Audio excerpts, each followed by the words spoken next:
Welcome to episode 46. All right, you can start it. Welcome to episode 46, guys, of the MotorMarvel podcast. And as you have probably already realised, Sal sounds like shit. Yeah, I've lost my voice. Yeah. All right, so bear with me. I had to film the Kia EV9 review like this, doing the podcast like this, and hopefully by the time we do the next podcast, I don't sound so bad. I hope so, because this is horrendous. And for any of you listening, I apologise for your ears because mine are already hurting. I sound like Darren Lockyer. Few too many beers, mate. Or Winnie Blues. Yeah, Winnie Blues. You sound horrendous. But anyway, we're going to get on with the podcast anyway, because there is some exciting news. Yeah, big thanks to our sponsors, Hard Out Watches and Only Cars. Yeah. We've had a big week, Sal. Yes, I think that's kind of why this is it. Yep. Sal doesn't listen. He likes to overdo things, and I think this is what's caused him. I can't stop. I've got to give these people the content. Yeah, you do, and we've had some good content, man. Yes. We have had some really good content. So I hope you guys have enjoyed it as much as we have had filming it and being involved in it. But we've had, obviously, the Subaru review come out, which was awesome. Yep. We had the D-Max the other week, which was Sean had a blast with. And we've got some, so I think we've got a list. EV9 coming out this week. And a list of cars coming up. Yes. So plenty on the agenda, guys. And track days. Track day is booked in. Yep. And locked in. We're very excited. Yep. Anyways, let's get on to the news. All right. So first up, Sal, what do we got? So we're reminiscing on the Time Attack event. We were, because this was for you, I think, well, for me as well. Was it like, you've never been? Never been. I've been a few times, and I said to Sal, it's a really good event. Come along, we'll see what it's about. And I don't think we quite expected what happened to happen. No, look, what a phenomenal event. Number one, just how it's held, cars, culture, people. It kind of had some sort of elements of the old school days of the, what was it again? The Like the Auto Salon type Auto thing. Salon, Yeah, exactly. Hot Fours magazine style cars. Yeah, and look, it had heaps of stuff there. We had race cars, we had like Jap-spec stuff. We had a skid pan full of just hectic cars, anything and everything. Yeah. With kits, we had drift cars, we had the Benzin boys there with all the food and coffee. We had a host of other food and coffee trucks and everything. We had the Precision boys there with their Lambos and everything, doing the roll racing, the Fast 500, all the rest of it. It was like, it's an event that incorporates what aspect of motorsport really wasn't there? Like, Everything was there. Because the pinnacle so for me, much. the pinnacle for me I know. was and I am very grateful for this opportunity, was to be literally this close with a Pagani Huayra R, a Zonda R, and a Ferrari Enzo ffxx. So to let you know, this is bucket list things for me. Yeah. To see an ffxx that close up and personal, to get inside of it, to see it in the flesh. You were pretty much... I was shaking. Yeah. I was shaking. I had goosebumps. I know. Like, he was laughing at me. He didn't want to leave. I kept saying, Sal, you've taken pictures and video and content and everything from every single possible angle. Yeah. Do you think we could, just a little bit more. Maybe a couple just more. A little bit more. I did not want to leave. I think we're there like over an hour. We're in that tent for about over an hour. And look, if you haven't gone to our Instagram or our TikTok to see the photos. Yeah, there's some incredible photos there as well. Look, I didn't take photos of the Brabham, and hat off to the Brabham. It is a phenomenal car. And what was the pick? So we were thankful that we got to meet some of the people who owned these cars. It was one guy. Yes. We can't say who, but it was one guy. And his favourite was what? The Brabham. The Brabham. Which was very interesting to us. Very interesting. Look, I didn't take photos of it. It's not because I didn't like it. It's just, it wasn't, I was in such awe of those three cars because to be there in the presence of those cars was just like something that I would never think that I would be able to do. Yeah. And I was just like distracted. You can't help it. I was in front of a Ferrari Enzo ffxx, like.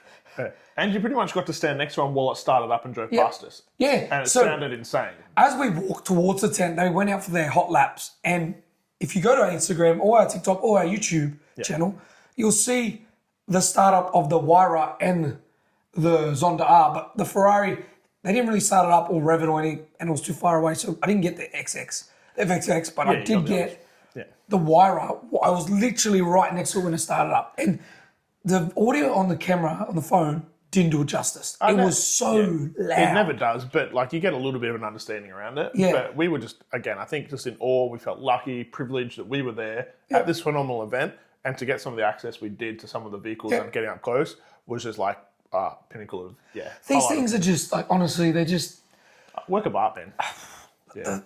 the wire runners on there. You look at the exhaust and everything. The Ferrari was pretty much covered up. You couldn't see too much of the engine, but the wire had its rear shut off.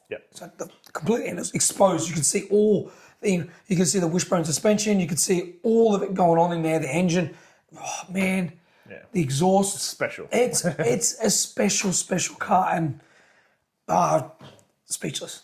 Absolutely speechless. Yeah, well, maybe you should stop talking. Let's move on to the next. But just going back to the World Time Attack, Tanuki won. Correct. What a phenomenal finish. So you got here a 118.169, which is just like ridiculous. Fast. Like when we talk about we going around there, right? And we did the I-30N when we were at the track there. You guys see us in that. We're doing like 51 or 52 or something. Yeah. 18, like, okay, I know that we're talking polar opposite cars, but you still got to get the car around the track in that speed. What was the fastest you did in your 911? Well, I did a 140. And that's quick. Yeah. Like, that's quick. And that's in a GT3 RS. This is quicker than Vet Supercars. Yeah. I wonder if it's faster than the F1s. Has an F1 done a lap time around S&P? I don't know. It might have, but honestly, I don't know if it would have whether the corners and the track and everything would have the speed that would make the F1 car be that quick. Guys, put in the comments if you've got a time, or if it has happened, that F1 car's been around there and done a lap record. Yeah. Because I want to know if anything's beaten that, because that is ridiculous, isn't it? That's lightning fast. Yeah. Like, that's quick. Yeah. Yeah. Anyway, let's move on, because that was definitely a phenomenal event that we were.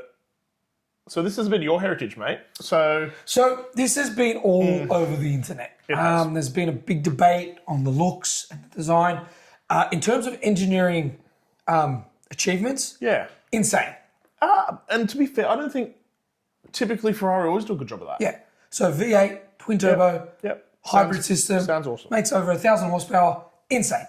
Yeah. The problem that everyone's having with this new Ferrari is the fact that it has the Testarossa name. Yep. And it's the looks. Yeah. Now, obviously, I'm going to overlay looks, so you guys can have a bit of more of a squiz from what we can see, but but and look, see, this is the issue, right? So I don't hate it. But I don't absolutely love it.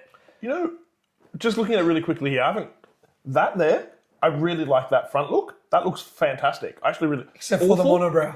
Awful the rest of it.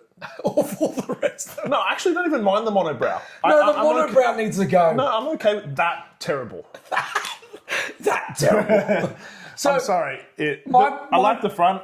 My biggest issue is you're giving it the Testarossa name. That is a big name. Yeah, correct. Right? A lot of heritage there. There's a lot of heritage there. Yeah. And the Testarossa, to be fair, is an iconic Ferrari. Yes. Like, literally iconic. Look, I've said this a million times, and I put a post on Instagram pretty much, I think this week, about Clarkson coming out and saying, I'm pretty sure he said from 2015 onwards, cars are not the same. They lost their way, right? So Clarkson pretty much said, I'm pretty sure it's 2010 or 2015. I can't get it. Just making sure that I'm not back then. Making sure I'm quoting him right and not wrong. He did say, but either it's 2010 or 2015, the car manufacturers have lost their way. And I kind of side with him. Some manufacturers are so obsessed with aerodynamics now and efficiency that we've moved away. And we've said this on the podcast multiple times. Yeah, but I don't know if it's lost their way. I would just say... They've moved away from design. We're in a different era. But it's sad because I don't hate it. Don't get me wrong, I don't hate the design. I'm just not... When I used to wait for a Ferrari to come... Because I was waiting for this to become live when it was coming out. And when I used to wait for Ferraris, I used to wait up late at night and waiting for them. Like, I remember when the last Ferrari came out, I was waiting. Yeah.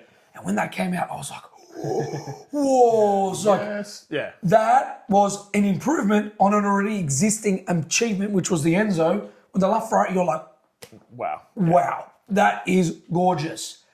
And then the F80 came out, and I was just like, you've gone backwards. The Enzo, the LaFerrari, and then you're going, well, like, you're not even in the realm of the F40, F50, the Enzo, or the LaFerrari. They're all very special in their own significant times and design and all that. They were. Where with the, I don't know, the new modern Ferraris are just, I can see the obsession with aerodynamics, and then they've lost the appeal of, look, Ferrari's always had an essence of being, I feel, looking like a very gorgeous female. I think that's what they've always tried to have, that like sex appeal, right? Sex appeal, like they've had a very sexy, like, and a lot of people even say this, that they've had this, to give it a human element, they were like a very attractive female. Yeah. Right? So that's what they've always had. They had this extreme sex appeal to them, something different to every other brand. Yep. And now it's like more to be fair, robotic. That has zero sex appeal. It's robotic. It's very robotic. It deals. Maybe, you know what? It's built for a purpose, aerodynamics. You know what I think? I think AI designed it. But that's what I'm saying. So like, I look, a lot of people are hating on it. I think the interior is absolutely awesome, which I'll overlay so you guys see. But like, I don't dislike it. I don't know. I feel like they could have done a bit more, making it a bit more retro to Testarossa. They could have put the lines down the side, you know. Yeah. Made it a bit more. Is it not really Testarossa-y, is it? No, it's not. There's not really anything there to me that pulls me back to that thought process. So on a sad note to end that, I'm a bit upset with the design. Do you think it'll grow on us? Because you know how some cars look. This does tend to happen. Yeah. Cars come out, they give you here is what it kind of is or going to be or whatever else, and we've seen it. We talk about the BMWs and whatever else, right? And then a year goes past or 2 years goes past, and then we go, oh, okay, actually we really do like it. We really see it. Sometimes these manufacturers, I'm just saying, sometimes these manufacturers are, I actually think, ahead of us, right? And it actually takes us some time as the general to catch up to the design thought and process. And so I'm not saying that this is here, but I'm interested to see how this ages, because I think really it's hard to judge these cars when they first come out, because I think a lot of us are always a bit like, ooh, we're not sure, because it's different, because it's changed, because it's interesting. Yeah, I know. And sometimes the design language we actually catch up to and we go, well, okay, now we can appreciate it, now we do like it. I think we're still obviously early for this. I agree on that, but Ferraris have always had, and mark me on this, from the get-go, I get it. From the get-go, when they get released, you just go, wow. Yeah, I agree, and this doesn't have that appeal. Doesn't have that appeal. Maybe we'll come around to it at some point, or maybe we won't. Because when the 458, that era... Yeah, I mean, they're all fantastic looking cars. When the 458 came out, you were just automatically, like, nah, it's sold, that's hot. Yeah, the 488 still. Yeah. 488? They all were. You didn't have a problem with that. Like, they all come out, you're like, yep. Yeah, and then this... Like, we even saw the 12-cylinder at the Ferrari Festival. We did, yeah. We didn't hate it. It's just mid. Which was just like... Yeah. Compare that to F12 and the 812 super fast. Yeah, I know, I'm sorry. You don't have the same... Yeah, like grab to want to spend your money on it. That's kind of with me. When I look at a car like that, I go, oh, that is like, I would spend my money on that. I don't look at this or the 12-cylinder one and go, ooh, I'm going to drop my hard-earned cash on those cars. Yeah. Anyway, let's move on. We can talk Ferrari all day. But I think something Nick would spend his money on... Absolutely. ...is the new 911 Turbo S Hybrid. Yeah, and look, this is interesting because they've actually changed the engine here. So they've got a new engine here. They've gone from a 3.8 down to a 3.6. So they've actually lowered the capacity in this cell. But it's still fast. That's just crap. Yeah, but it's because what they've done is it's hybrid now. It's as quick as a Bugatti Veyron. Yeah. 2.5 seconds. So and I bet you it's quicker than that. Oh, they always underdo it. 100%. They underdo it. I bet you like 2.3 or something. 100%. So they've gone, like I said, they've dropped from a 3.8 to a 3.6, twin turbo, hybrid. They've gained, I think, about 60 odd kilowatt over the old model. They've dropped the 0 to 100 down from a 2.7 to a 2.5. Still all-wheel drive. They're just, I think with the hybridization, they've just been able to give it that extra little bit of punch and power. It's quicker, it's meaner.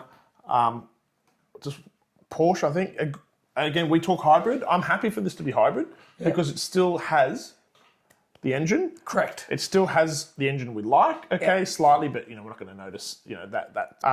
But for me, well done.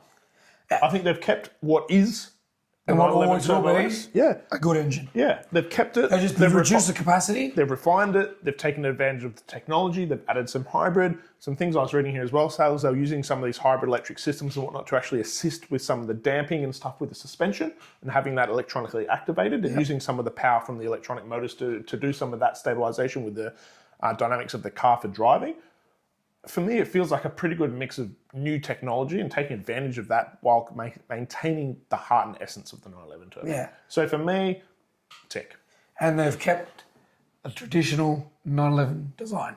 Yeah. Which is slight tweaks. Yeah, and I mean, for me, you look at it and you go, is it much different to the other one? No. But is it Is that a bad thing? Correct. No. I don't think... Why change something if it's not broken? Exactly. Obviously. Exactly. And you're not going to look at this and say it looks leaps and bounds over the old one. I still think it's just a sexy, great-looking car. Yep. They always have been. Not anything huge as far as design-wise, but just a modernisation, I guess, and taking advantage of that new technology and stuff to, push that car to its limits a little further. So for me, just an easy box tick, I think. Speaking of Porsches. Yeah, so this one I didn't really care about, but Sal was very keen on. I think it's cool. So they've spotted a Taycan Turbo GT. So they're calling it like the 4S Turbo Taycan, like as if it's like a hotted up track version of the Taycan. I think this I don't know if it's going to be. I don't know what it is, Sal. be a sick concept. Now, again, Fully electric though. don't care. I've said this a million times. You don't like electric though. I never said I don't like electric cars. Okay? Yeah. They have their place. Yeah. I love when manufacturers go leaps and bounds and beyond what people expect them to do and make an electric car crazily stupid like the Ioniq 5N and the Ioniq 6N. Yeah. Are making it literally targeted directly to motoring enthusiasts. Yeah. And I think Porsche is kind of getting a whiff of that and going, let's make the Taycan really hardcore. Well, yeah, they're naming it, like I said, the Taycan 4S, right? And as we know, the Cayman GT4RS is a very hardcore version of the Cayman that they've now gone really noisy, really hardcore for the track. It is a pretty specialised car, right? And so it feels like, yeah, you're probably right. They've taken that and gone, well, the 4S did super well and we've got fantastic feedback on that. To the Taycan. Maybe we take that to the Taycan platform and see how it Who goes. doesn't want to see like a 4-door family saloon with a huge wing, huge wheel arch? Yeah. Come on, that's bad. It's got the front vented arches That's like the sick. GT3. Like we don't know. This is obviously a prototype. They're testing and stuff, and obviously, like it's not probably won't. But if it did look like that, like I'm all for that. Like you're trying to, it's 4-door cool. like family electric saloon that's hotted up for the track and mega. Look, I don't see any issues with that. Okay, we'll see. I'm unsure as to what's going to come out of it. But again, I've said this multiple times on the podcast. I'm always just a fan of manufacturers pushing some boundaries and seeing what they can do with things. So if we get something here that could be super awesome, I guess we'll wait and see, Sal. But yeah. All right, so let's go to. Yeah, you kind of skipped, but that's all right because it was on the same subject. So I think we mentioned this in our previous one that they were talking about the Urus being dead, and Sal was like, yes, it's not. What is dead is the current Urus Yep. in this form, Yep. and they're just going to bring out a hybridization Urus. So they're gonna make it even more shit. More power. I bet you know what's gonna happen. I'm predicting what's gonna happen. So gone is the V8. No, I think it's still there.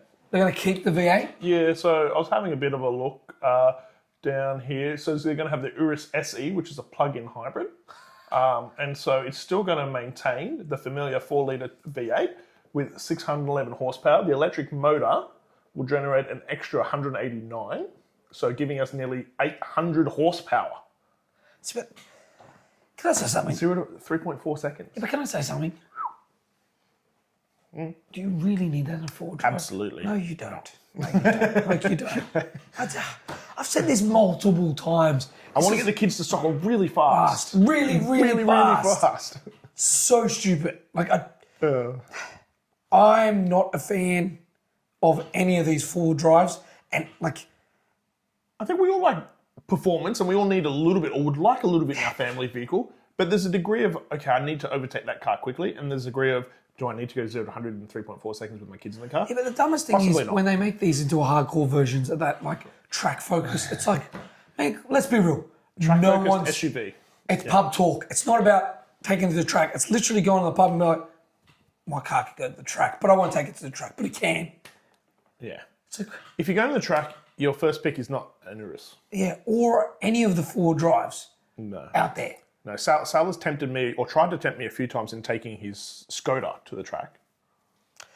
Listen, if And you're I've from said, Europe and you watch "Wow." this, right, a lot of people in England tune Skoda Octavia RSs for the track. And I think they're idiots. Big wagons track. Let's take a family BMW vehicle. M3 CS, right? Wagon.